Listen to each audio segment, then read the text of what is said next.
সেনাবাহিনীতে পুরুষ ও মহিলা পদে লোক নিয়োগ দেওয়া হবে সে বিষয়ে বিস্তারিত সম্পর্কে। তো আমরা চলে যাই আমাদের মূল আলোচনায়। প্রথমে আমরা সার্কুলারটা দেখে নিই যে সার্কুলার কি বলা আছে। তো এখানে প্রথমে আমরা চলে যাচ্ছি যে 2025 সালে নির্ধারিত সেনাবাহিনীতে সৈনিক পদে পুরুষ ও মহিলা প্রার্থীদের ভর্তি কার্যক্রম অনুষ্ঠিত হবে। সেনাবাহিনীতে যোগদানে আগ্রহী সকল জেলার পুরুষ ও মহিলা প্রার্থীদের আবেদনের জন্য বিস্তৃত তথ্যাবলী নিম্নরূপ। অর্থাৎ এখানে যেটা বলা হয়েছে যে বাংলাদেশের যে কোনো জেলা থেকেই পুরুষ এবং মহিলা এই পদের জন্য আবেদন করতে হবে। তো এখানে দুইটা পদে আমাদের লোক নেবে। তো দুইটা পদ হলো, একটা হলো সাধারণ ট্রেড বা জিডি, পুরুষ ও মহিলা। তো এটার জন্য আপনার বয়স লাগবে 1 ফেব্রুয়ারি 2026 তারিখে 17 বছরের কম এবং 20 বছরের বেশি হবে না।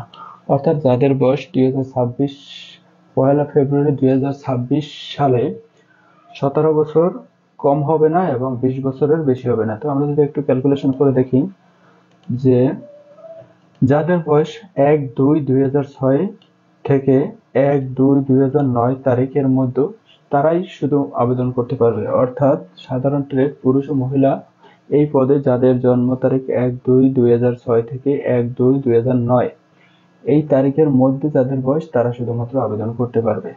এরপরে আছে কি দেখে আসি আমরা শিক্ষাগত যোগ্যতা। তো শিক্ষাগত যোগ্যতা SSC সমমান, অর্থাৎ জেনারেল, মাদ্রাসা, কারিগরি উন্মুক্ত যে বিষয় থেকে সে পাশ করুক না কেন তার জিপিএ 3.00 উত্তীর্ণ হলে সে আবেদন করতে পারবে। এরপরে আছে যেটা যে টেকনিক্যাল ট্রেড। এটা নিয়ে যদি আমরা আলোচনা করি যে 1 ফেব্রুয়ারি 2026 তারিখে 17 বছরের কম এবং 21 বছরের বেশি হবে না।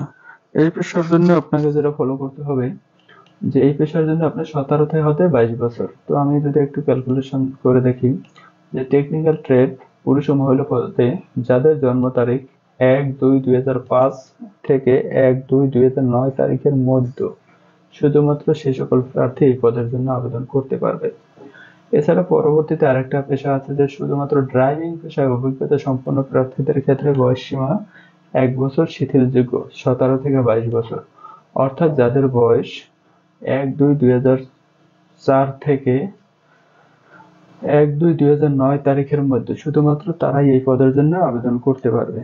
তো এরপর আমরা চলে যাচ্ছি যে এই পেশার জন্য কি শিক্ষাগত যোগ্যতা দরকার। এসএসসি ভোকেশনাল হতে সংশ্লিষ্ট কারিগরি বিষয়ে ন্যূনতম জিপিএ 3 উত্তীর্ণ হতে হবে।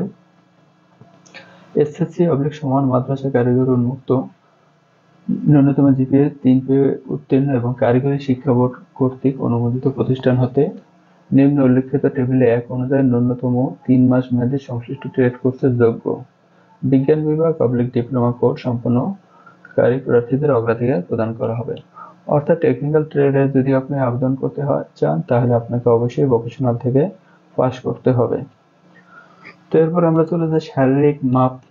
এটা নিয়ে যদি আমরা আলোচনা করি যে পুরুষ 2 পদের জন্যই পুরুষদের আপনার উচ্চতা হতে হবে 5 ফুট 5 ইঞ্চি এবং বিভিন্ন ক্ষুদ্র নৃগোষ্ঠী বা অন্যান্য সম্প্রদায় যারা আছে তাদের উচ্চতা হতে হবে 5 ফুট 4 ইঞ্চি।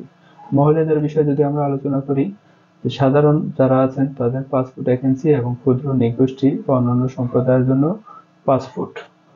তারপর ওজন দরকার আপনার এটার জন্য 49.90 কেজি এবং মহিলাদের জন্য 47 কেজি। বুকের মাপ হতে হবে 30 ইঞ্চি বাই 32 ইঞ্চি এবং মহিলাদের হতে হবে 28 থেকে 30 ইঞ্চি। এই যোগ্যতা সম্পন্ন হলেই আপনি এই পদের জন্য আবেদন করতে পারবেন। স্বাস্থ্য পরীক্ষা অবশ্যই আপনাকে সুস্বাস্থ্যের অধিকারী হতে হবে এবং বৈবাহিক অবস্থা অবশ্যই অবিবাহিত হতে হবে। ডিভোর্স অথবা বিবাহ বিচ্ছেদকারী তারা গ্রহণযোগ্য নয় এবং সাঁতার অবশ্যই জানতে হবে ন্যূনতম 50 মিটারের। তো আপনার আবেদন করা শেষ হলো। এরপরে যখন আপনার মেসেজ আসবে যে আপনার পরীক্ষা দেওয়ার যাওয়ার জন্য তখন আপনি সাথে কি কি নেবেন এই বিষয়টা নিয়ে আমরা যদি একটু আলোচনা করি। 1 নম্বরে আছে শিক্ষাগত যোগ্যতার মূল সনদপত্র, অর্থাৎ আপনার সার্টিফিকেট অথবা মার্কশিট। ফটোকপি হলে সত্যায়িত হতে হবে, তবে পরবর্তী মূল সনদপত্র উপস্থাপন করতে হবে। অর্থাৎ আপনার কাছে যদি মূল সনদপত্র না থাকে, আপনি যদি টিকে যান যে যোগ্যতায়, তখন কিন্তু আপনাকে অবশ্যই মূল সনদপত্র প্রদর্শন করতে হবে। কিন্তু প্রাথমিক অবস্থায় আপনি যদি আপনার কাছে মূল সনদ অথবা মার্কশিট না থাকে সেক্ষেত্রে আপনার ফটোকপি নিয়েও দিতে পারেন। 2 নম্বরে দরকার হবে সংশ্লিষ্ট শিক্ষা প্রতিষ্ঠানের প্রধান কর্তৃক দেওয়া স্থায়ী ঠিকানা ও জন্ম তারিখ সম্বলিত মূল প্রশংসাপত্র, অর্থাৎ যেটাকে আমরা টেস্টিমোনিয়াল বলি, প্রতিষ্ঠান থেকে সেটি আপনাকে সংগ্রহ করতে হবে। এবং এসএসসি পরীক্ষার প্রবেশপত্র অর্থাৎ এডমিট কার্ড। টেকনিক্যাল ট্রেডের প্রার্থীদের ক্ষেত্রে সংশ্লিষ্ট টেকনিক্যাল ট্রেড কোর্সের যোগ্যতা অর্জনের স্বপক্ষে সনদপত্রের মূল কপি, অর্থাৎ যারা ড্রাইভিং পদে আবেদন করবেন সে ড্রাইভিং লাইসেন্সের কপি থাকতে হবে।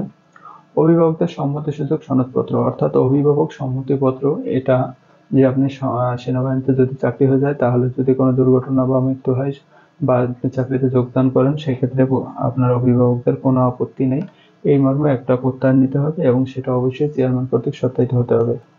সংশ্লিষ্ট চেয়ারম্যান কর্তৃক দেওয়া জন্মসূত্রে নাগরিকত্ব চারিত্রিক সনদপত্রের মূল কপি।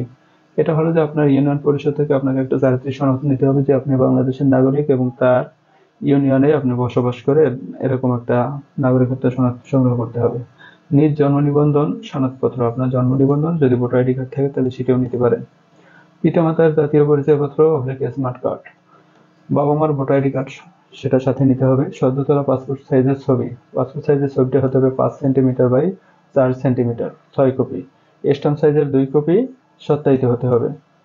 সাঁতার পরীক্ষা দেওয়ার জন্য প্রয়োজনীয় পোশাক সাঁতারের নির্ধারিত দিনে, অর্থাৎ আপনি যদি টিকে যান তাহলে আপনাকে সাঁতার দেওয়ার জন্য যে পোশাক দরকার সেটি আপনি সাথে নিয়ে যাবেন। লিখিত পরীক্ষার জন্য কলম, জ্যামিতি বক্স, পেন্সিল, স্কেল, ক্লিপবোর্ড ইত্যাদি বিষয়গুলো আমাদের দরকার। এইগুলো নিয়ে চলে গেলেই আপনি সেনাবাহিনীতে আবেদন করে এবং পরীক্ষা উত্তীর্ণ হলে আপনি হয়তো বা চাকরি পেয়েও যেতে পারেন। তো ভিডিওটি দেখার জন্য ধন্যবাদ সবাইকে। এছাড়াও যদি কারো কোনো প্রশ্ন থাকে কমেন্টসে লিখতে পারেন। আর ভিডিও যদি ভালো লেগে থাকে তাহলে লাইক, কমেন্ট, শেয়ার দিয়ে পরবর্তী ভিডিও পাওয়ার জন্য আমার পেজটিকে ফলো দিয়ে রাখুন। ধন্যবাদ সবাইকে।